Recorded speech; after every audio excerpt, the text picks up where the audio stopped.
Graça e paz a todos.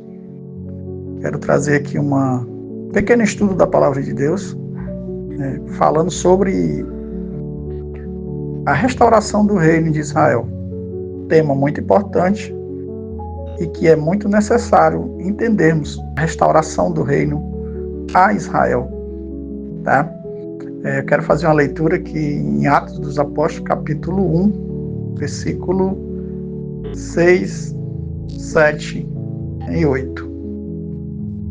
Que diz assim: Aqueles, pois, que se haviam reunido, perguntaram-lhe, dizendo: Senhor, restaurará tu neste tempo o reino a Israel?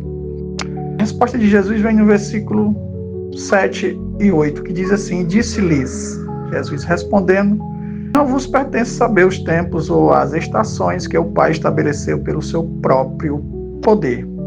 Versículo 8 diz assim: Mas recebereis a virtude do Espírito Santo, que há de vir sobre vós, e ser-me-eis testemunhas, tanto em Jerusalém, como em toda a Judéia e Samaria, e até os confins da terra.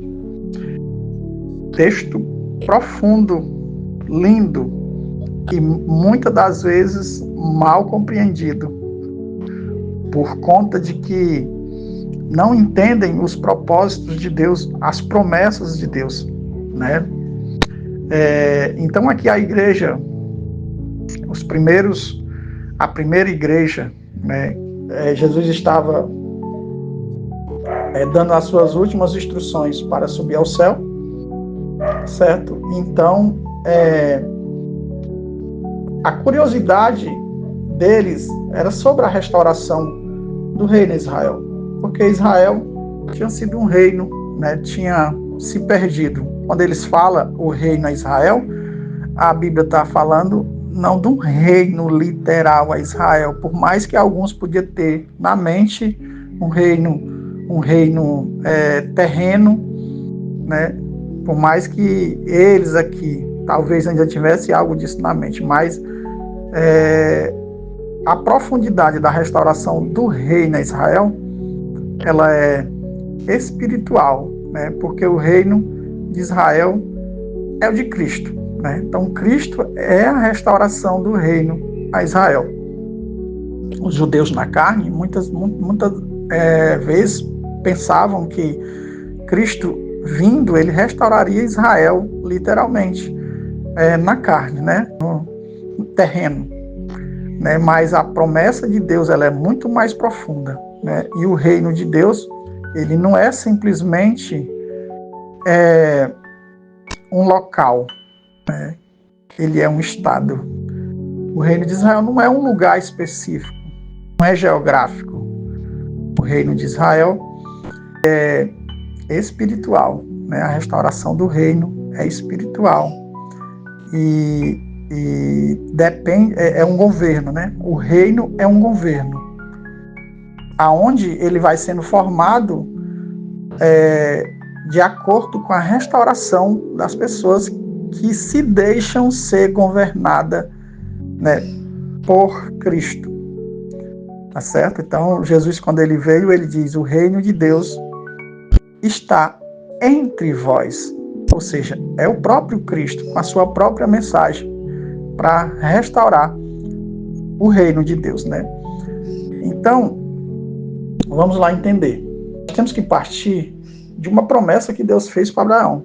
Deus fez uma promessa a Abraão em Gênesis capítulo 12, versículo 3, que diz que abençoarei os que te abençoarem e amaldiçoarei os que te amaldiçoarem, e em ti serão abençoadas todas as famílias da terra, né? Então, abençoado, temos que entender o que é abençoado. Esse sentido abençoado, todas as famílias da terra ou todos os povos da terra, ele não está dizendo que, primeiramente, abençoado é o quê? É alcançar a salvação, né? Fazer parte do reino do céu. Então, quando ele diz bendita ou abençoada são todas as famílias da terra, ele não estaria dizendo que todo mundo seria alcançado, né? Mas que em toda parte do mundo essa bênção chegaria. A bênção da restauração, né, de um reino, de um ser corrompido, para a participação de um reino eterno. Tá certo? Então, eles queriam saber, quando eles fizeram a pergunta, né? É nesse tempo em que tu restaurará, né, o reino a Israel? E a resposta do Senhor vem: disse-lhes, não vos pertence saber os tempos ou as estações que o Pai estabeleceu pelo seu próprio poder. Né? Então, o Pai estabeleceu pelo seu poder as estações, né? As estações dos tempos. É na plenitude dos tempos onde Deus trabalharia através do seu povo, aqueles que recebem o reino, para que o reino seja restaurado. Tá certo?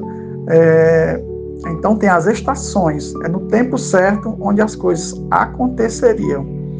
Por isso que Jesus não disse, sim, vai ser nesse tempo, né? Jesus não falou isso.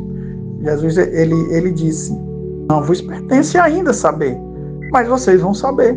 Então o versículo 8 diz assim, mas recebereis a virtude do Espírito Santo, que há de vir sobre vós, e ser minhas testemunhas, tanto em Jerusalém, como em toda a Judéia e Samaria, e até os confins da terra. Então Jesus está dizendo, quando vocês receberem a virtude do Espírito, e que vocês começarem a pregar, né, ser minhas testemunhas é pregar o Evangelho, né? Então quando vocês começarem a pregar, quando vocês receberem o poder do Espírito Santo em vocês, vocês vão começar a entender. Ele não compete eu explicar isso a vocês, porque vocês não vão entender. Esperem vocês receberem a virtude do Espírito, né? E vocês começarem a ser minhas testemunhas. Então, quando vocês começarem a dar testemunho de mim, então o reino começa a ser restaurado. Tá certo? Isso é tremendo, isso é lindo demais. Então o reino começa a ser restaurado. E daí por diante, vocês não vão ficar mais curiosos quando se cumprirá essa restauração. Porque quem está em Cristo já está fazendo parte dessa restauração do reino de Israel.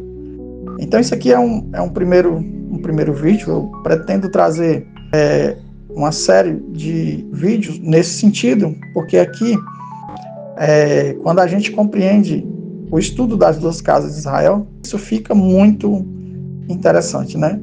Então, com a formação da igreja, que agora não era mais só judeus, mas sim judeus e gentios, que era a promessa de Deus em Abraão, em ti serão benditos as famílias de toda a terra, né? De todo canto da terra. Então, isso aqui é a promessa que Abraão tinha feito, né? Promessa que Deus tinha feito a Abraão, quer dizer, né? Bendita todas as famílias da terra. Então o reino começa a ser restaurado, porque ele diz assim, quando vocês forem de fato minhas testemunhas, vocês vão começar a pregar na Judéia, na Samaria e até os confins da terra. Então, a pregação do Evangelho por todos os cantos, sem acepção de pessoas, todos que creem serão salvos. Isso é o processo da restauração do reino de Israel. É muito lindo nessa mensagem, tá certo? E depois eu trago sobre o tabernáculo caído de Davi. É um tema muito lindo e também muito mal compreendido. Ficaremos com esse assunto para o próximo vídeo, né? Para que nós venhamos compreender verdadeiramente o reino do céu. Amém? Que Deus abençoe a todos. Fiquem todos na paz.